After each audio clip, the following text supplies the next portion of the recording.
दोस्तों, आपने दुनिया की हजारों नदियों को देखा होगा, लेकिन पूरे विश्व की सबसे खूबसूरत नदी भारत के उत्तराखंड में हुआ करती थी, जिस नदी का नाम सरस्वती हुआ करता था।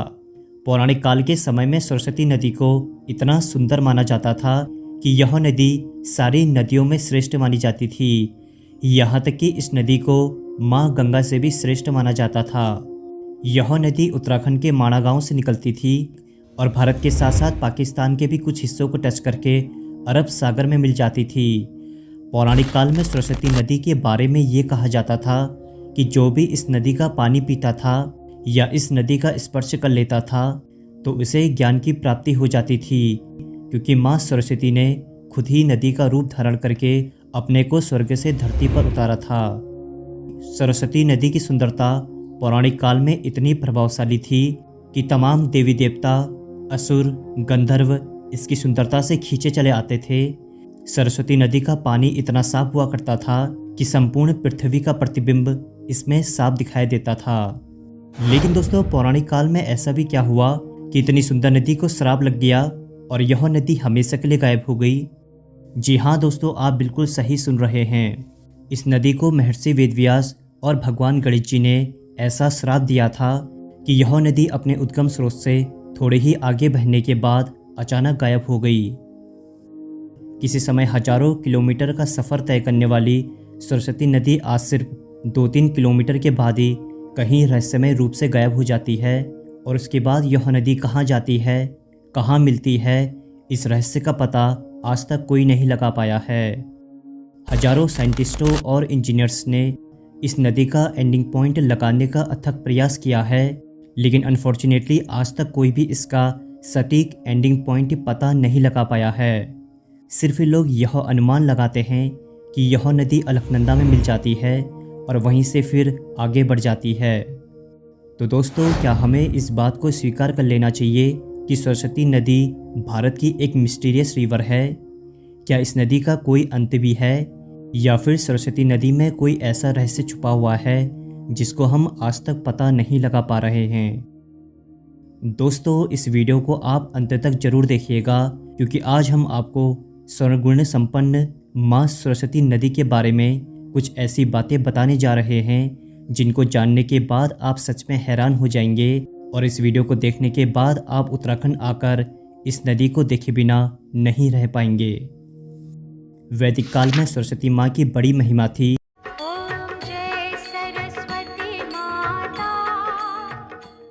सारी सृष्टि को ज्ञान का प्रकाश चाहिए था, तब माँ सरस्वती ने अपने एक रूप को ग्लेशियर से निकाला था, और इस ग्लेशियर से निकले हुए नदी के पानी का सेवन करके ऋषि मुनि लोग वेदों की रचना करते थे।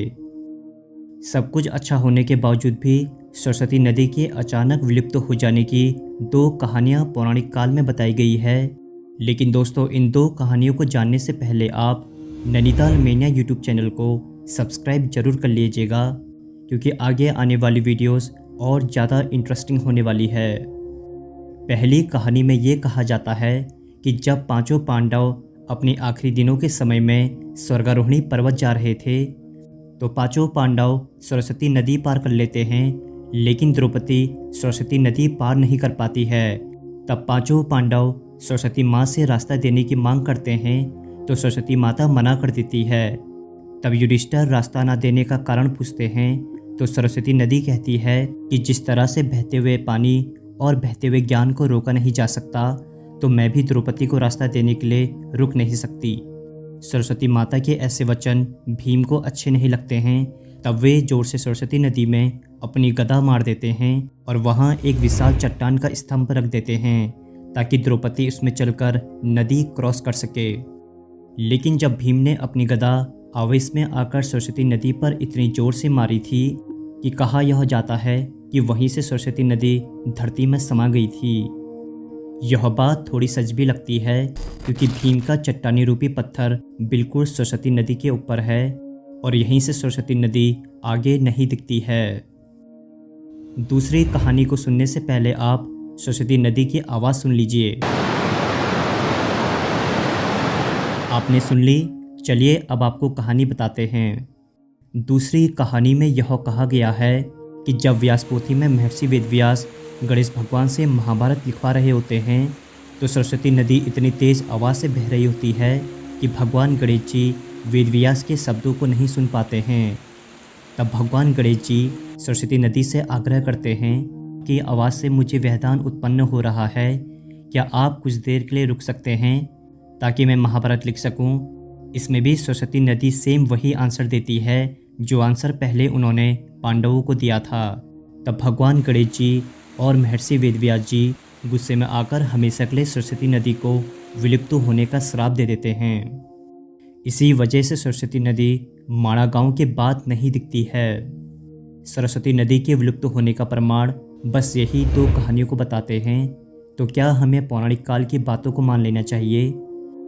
अब यदि हम वैज्ञानिक दृष्टि से देखें तो कहा यह जाता है कि सरस्वती नदी के सूखने का रीजन टेक्टोनिक प्लेटों का डिस्ट्रक्शन, बारिश का कम होना और क्लाइमेट चेंज होने की वजह से यह नदी आगे जाकर सूख गई।